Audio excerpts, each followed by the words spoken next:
as a lot of us are heading out for Thanksgiving, I always want to know, what's the best time to hit the road? Is it Wednesday morning? Is it Thursday morning? Is it Wednesday night?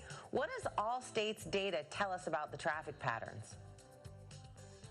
You know, that's a really good question, and the highest levels of traffic that you'll see will be on the Wednesday before Thanksgiving and then the Sunday afterwards when people start heading home. If you can avoid those or give yourself plenty of time and start early, that would be great. It'll really get you kind of where you're going as quickly as possible.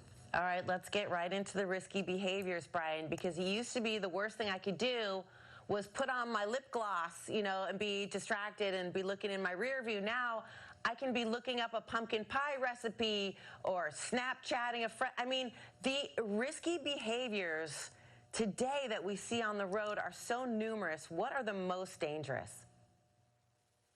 You know, you kind of hit it right on the head, and people need to put that phone down. Distracted driving is dangerous, and the big culprit in this is using your cell phone, trying to do the things that you just spoke of. You got to keep it close, but put it in your pocket. Avoid that urge that says, hey, I'm going to check on something while I'm driving and I'll be safe.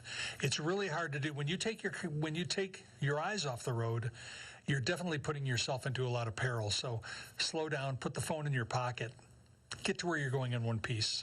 Listen, I remember being in my 20s and trying to eat some trail mix that was on the passenger seat, and then that made me hit the car in front of me just a little tiny bit. It was nothing like the perils we face with a smartphone. So it's always a good idea to remind people, and even to remind myself, put it away, put it in the glove compartment, put it down. Now, as for the Monday of Thanksgiving week, the Allstate data has shown something really interesting. I don't really understand it, but can you tell our viewers about that Monday? That Monday is when people first start getting ready to hit the road, and you get quite a bit of activity on the road on that Monday. It tends to keep those records of incidents higher than they should be. So if we do experience some trouble on that Monday or any day, what's your advice in terms of how to behave on the roadside? That's a great question. You know, I think it's really important, and a whole lot of people get this wrong, but stay in your vehicle. If your vehicle becomes if the vehicle becomes disabled, get over to the shoulder. If you can move onto the soft shoulder a bit, that's going to provide you a little more room out of traffic. But if your car's not smoking and there's no issue along those lines, stay in the vehicle with your seatbelt on. The cage of that car or that truck or that SUV is designed to protect the occupants. Keeping your seatbelt on makes sure that if you are struck, you're going to stay within the capsule of that protection and not be thrown out of the vehicle. Also, the quarter panels on the rear, the car is designed to have crumple zones to help absorb a lot of that energy that'll help you stay safe within your vehicle, not just for you, but for your passengers as well. You just told me something that I'd never heard before. I mean, I had heard not to be out on the shoulder, to stay inside your car because it's very unsafe. Cars might not see you, they might hit you, but I had never heard that when you're waiting inside your car for help, that your seatbelt should be on even though you aren't moving.